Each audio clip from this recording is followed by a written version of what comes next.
Halo guys, Assalamualaikum warahmatullahi wabarakatuh. Salam Om Swastiastu, Namo Buddhaya, salam kebajikan dan salam sejahtera untuk kita semua. Saudaraku sebangsa dan setanah air, para pecinta bola mania di mana saja kalian berada, salam olahraga. Kali ini saya naik kembali lagi menemani pemirsa sekalian dengan cuplikan-cuplikan video terkait dengan berita olahraga terbaru dari Timnas Indonesia. Kira-kira apa saja pemberitaan terbaru dari Timnas Indonesia?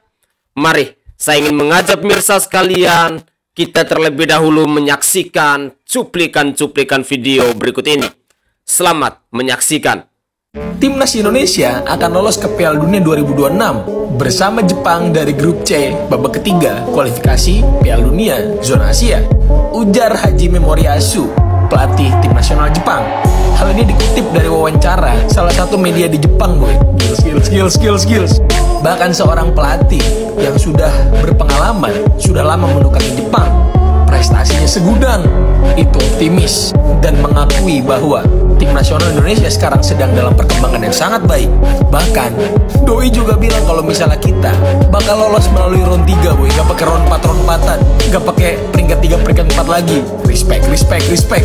Penjajahannya 3,5 tahun, sisanya kita sahabat Jepang. Nyangka nggak lu? Negara kita sekarang diperhitungkan oleh salah satu negara terkuat di Asia, bahkan negara yang selalu merepotkan negara-negara besar di Piala Dunia. Hal ini juga membuktikan bahwa faktor pelatih yang namanya dikenal, Sintayong itu kan dikenal banget, boy, di Asia, boy. Siapa yang nggak tahu Sintayong? Itu sangat berpengaruh, boy, terhadap kenapa negara kita sekarang diperhitungkan di sepak bola. Tapi yang gue bingung ya, kok masih ada pengamat dan juga seorang pelatih yang levelnya masih lokal dan juga juara PON itu meragukan timnas kita, bahkan meragukan seorang Sintayong. Gue bingung. Padahal ya ini pelatih yang bener-bener disukain banget sama semua fans timnas yang waras ya. Toel dan Fahri gak gue ajak, bisa-bisanya ada yang gak dukung gitu. Terima kasih dukungannya Hajime Moriyasu.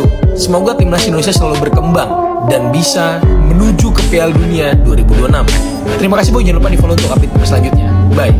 Bener-bener Jepang ini ya, caknya udah galak musuh dengan kita. Pelatih Jepang Hajime Moriyasu baru-baru ini mengatakan kalau Indonesia bakal lolos Piala Dunia 2026 bersama Jepang di grup C babak ketiga kualifikasi Piala Dunia 2026. Pernyataan itu keluar dari mulut pelatih berumur 56 tahun itu saat diwawancarai media Jepang Nikkei Asia. Menurutnya Indonesia mainnya hari menjadi kuda hitam di grup C. Kedatangan pemain keturunan yang bermain di tim-tim top Eropa membuat Hajime Moriyasu mengakui Indonesia adalah kekuatan baru yang perlu diwaspadai. Mantap ini. Sekelas Jepang mewaspadai Indonesia, lur. Mudah-mudahan doa Wak Hajime Moriyasu ini jadi kenyataan ya. Dan kita bisa nyaksi ke Indonesia main di Piala Dunia 2026. Itu mimpi kita bersama, lur. Amin keberak. Bener-bener ya, memang Sintayong ini cintonya dengan Indonesia. Tahu tak? Sintayong tuh pernah benazar kalau dia berhasil melolos ke Indonesia ke Piala Dunia 2026. Dia bakal tinggal di Indonesia seumur hidupnya. Kurang cinta aku lagi Sintayong sama Indonesia. Tapi masih ada yang benci sama dia. Gak ngerti lagi aku. Jadi Sintayong ini pernah diwawancarai oleh media Korea. Media Korea itu bertanya, bagaimana rencana Anda jika berhasil meloloskan Indonesia di Piala Dunia 2026? Sintayong jawab dengan senyum, yo dia bakal tinggal di Indonesia seumur hidupnya. Mantap ini. Bukan wong Indonesia, wong asing, tapi cintonya melebihi wong asli Indonesia. Beda sama itu hobinya nyari kesalahan ngomong. Ya, perlu kamu ketahui ya, Indonesia ini di jalur yang benar di kualifikasi Piala Dunia ronde 3 ini. Tuh, di 2 pertandingan awal Indonesia menahan Arab Saudi 1-1 di kandangnya dewek. Gila dah. Gak terbayang dah kamu? Indonesia zaman dulu nahan imbang Saudi di kandangnya dewek. Gak terbayang. Cuma di zaman Sintayong. Dan di match kedua lawan Australia 0-0. Gak terbayang kamu kan? Lawan Australia 0-0 dengan permainan yang hampir seimbang menjago. Aku nonton di sana. Jadi kata aku, kalau ada yang nak ganggu timnas saat timnas lagi bagus-bagusnya, fix dia itu pasukan sakit hati. Berisik. Para pecinta bola Timnas Indonesia yang sangat saya hormati dan sangat saya kasihi, kita bersyukur ketika Hajime Moriyasu yang adalah pelatih dari Timnas Jepang memberikan dukungan yang begitu luar biasa kepada pemain Timnas Indonesia.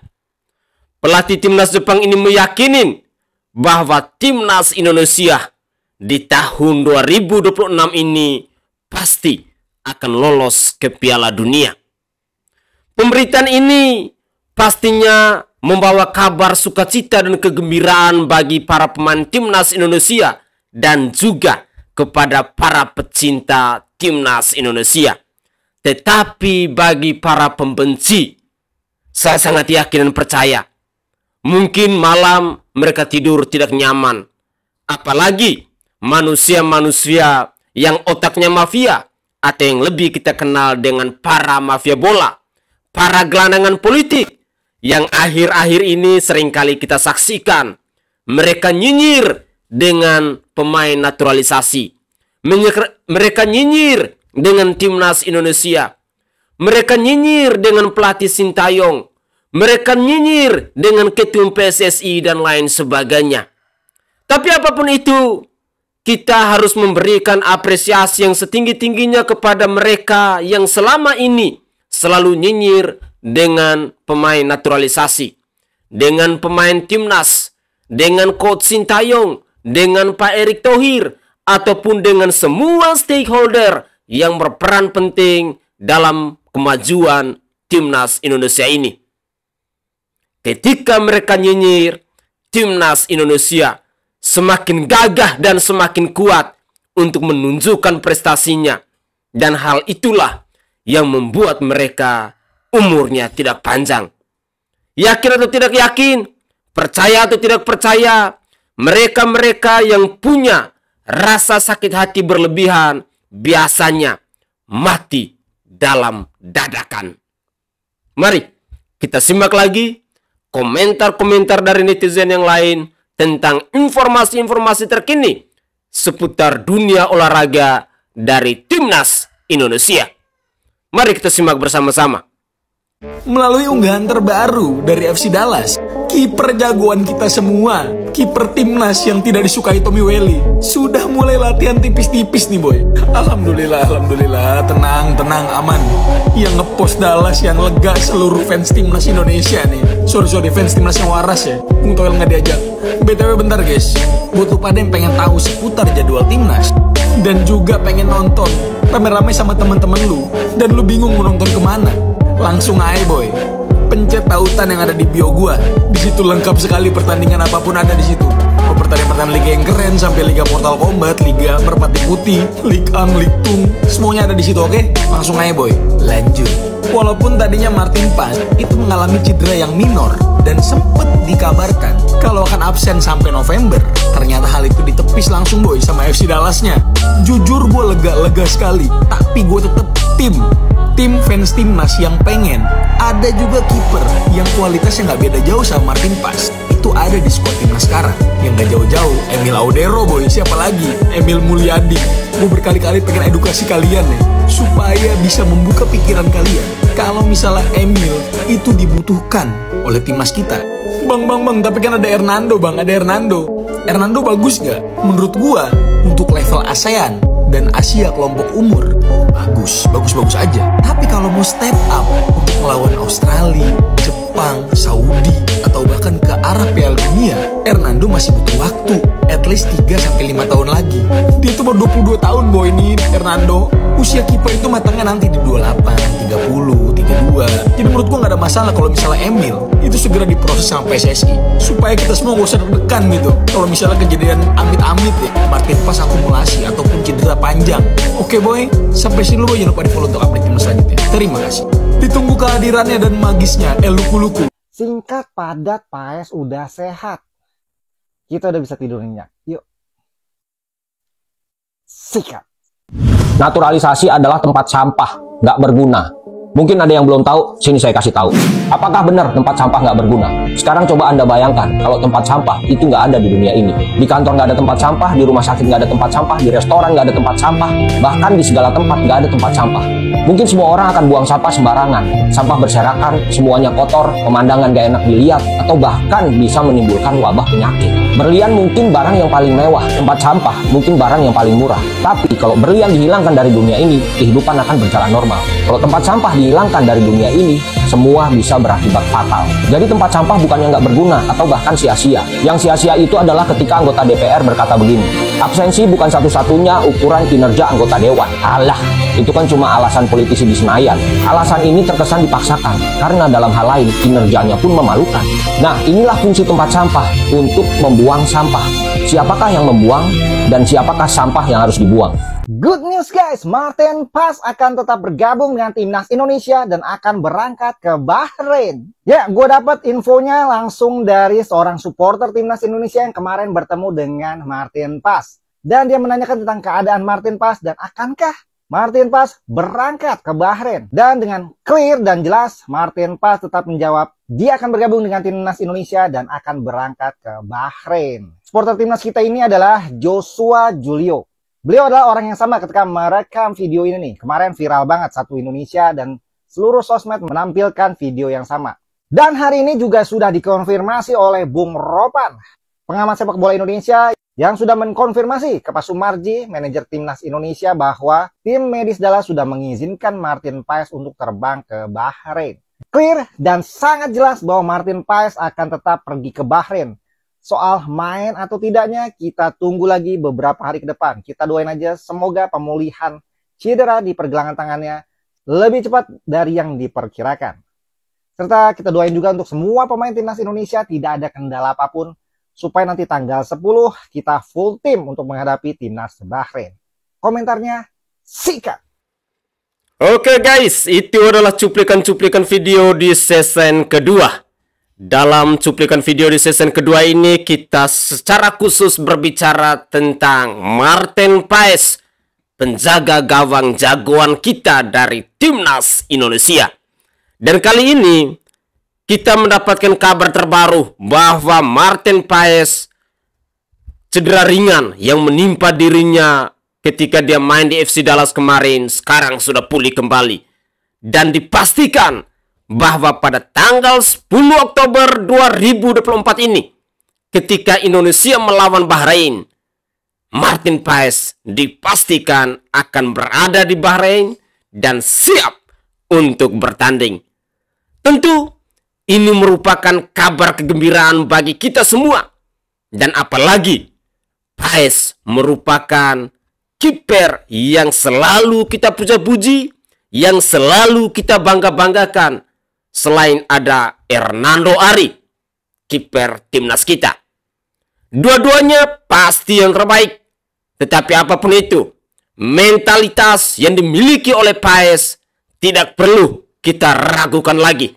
Dan dengan demikian, saya sangat yakin dan percaya bahwa para pendukung timnas Indonesia, para pecinta timnas Indonesia, dari Sabang sampai Merauke, dari Pulau Miangas sampai Pulau Rote, pasti sangat menanti-nanti dan sangat menunggu bahwa dalam pertandingan antara Indonesia melawan Bahrain nanti, Paes harus menjadi penjaga gawang utamanya. Semoga saja Sintayong akan berpihak kepada harapan-harapan kita bahwa dalam laga pertandingan antara Indonesia melawan Bahrain itu, Martin Paes adalah penjaga gawang dalam pertandingan tersebut. Dan berikut ini ada satu prediksi menarik yang datang dari Om Peci Merah. Beliau ini memprediksi bahwa ketika Indonesia melawan Bahrain, skor yang akan diperoleh adalah 6-0. Benarkah demikian? Mari kita dengarkan bersama-sama analisis prediksi yang datang dari Peci Merah ini. Salam Pancasila. Saya akan memberikan prediksi skor pertandingan antara Bahrain dan Indonesia secara jitu dan tepat. Kalau tidak tepat, saya akan berhenti bikin video dan konten tentang timnas Indonesia naturalisasi Belanda KW. Oke? Prediksi skor menurut saya adalah 6-0 untuk kemenangan timnas Indonesia. Ya, ini penjelasannya, dengarkan baik-baik ya. Secara materi pemain, ya, timnas Indonesia jauh di atas Bahrain. Walaupun ranking FIFA-nya Bahrain jauh di atas timnas Indonesia.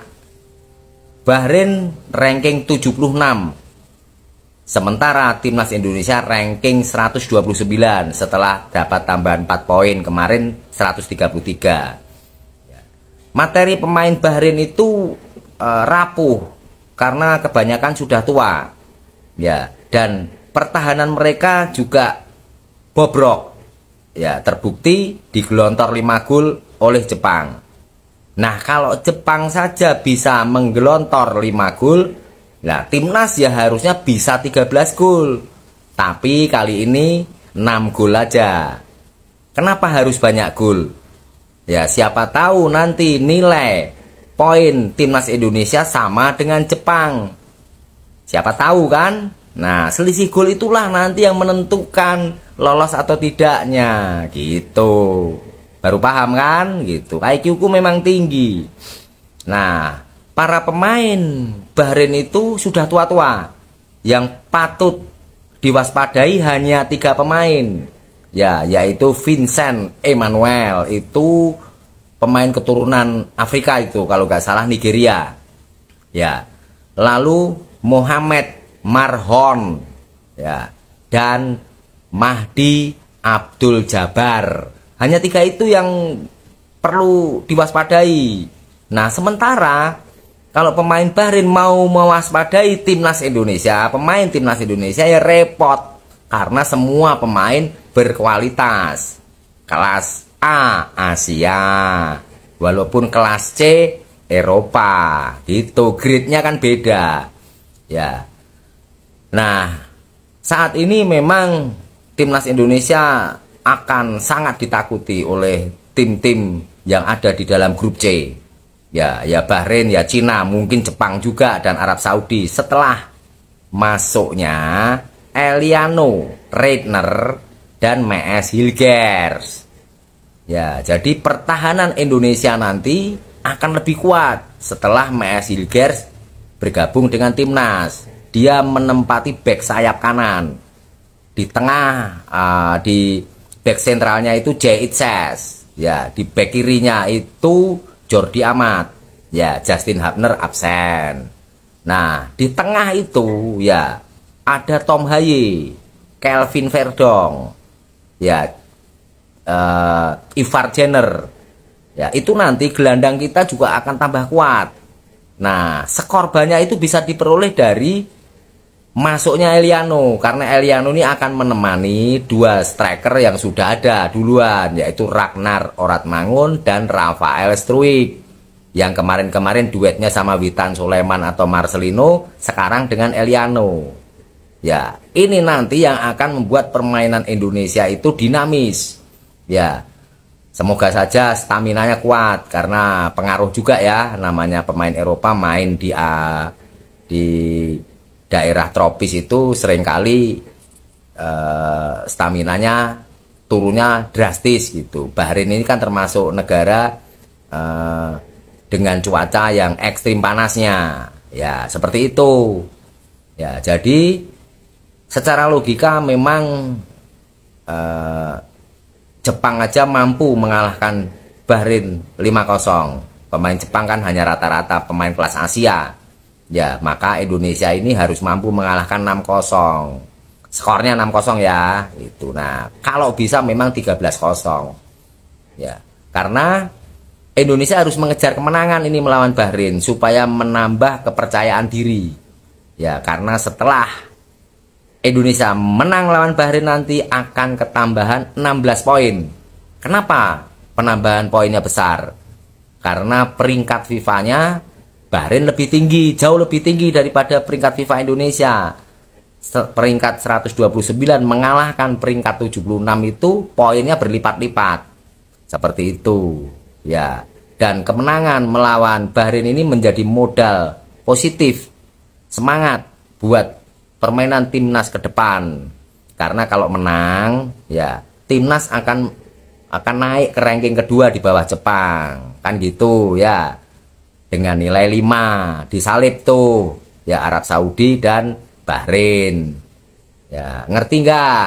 Nah, seperti itu ya. Ingat, Nah, apalagi ya? Sepertinya sudah cukup penjelasanku ya. Ya, karena memang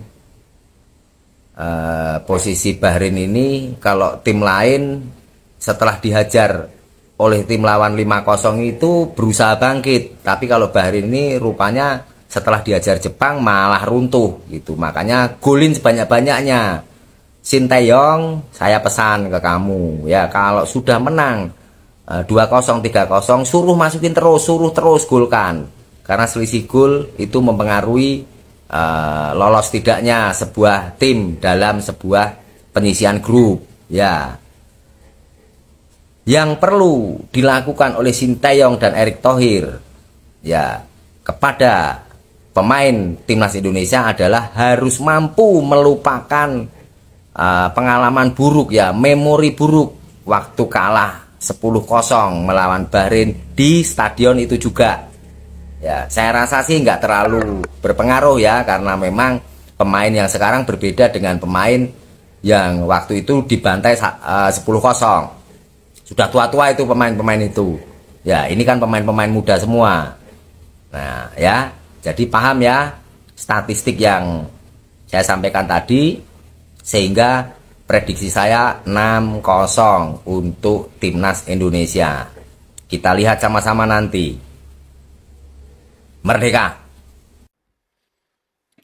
Oke guys, itu adalah cuplikan video terkait dengan prediksi dari Peci Merah.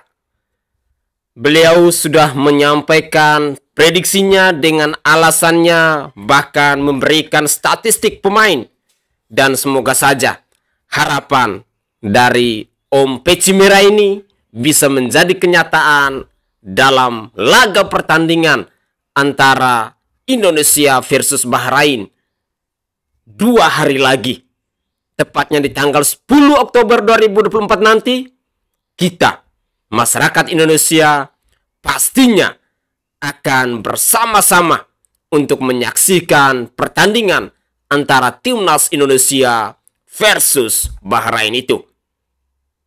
Mari kita doakan bersama-sama agar harapan kita, cita-cita kita bahwa timnas Indonesia ini harus menang akan menjadi kenyataan.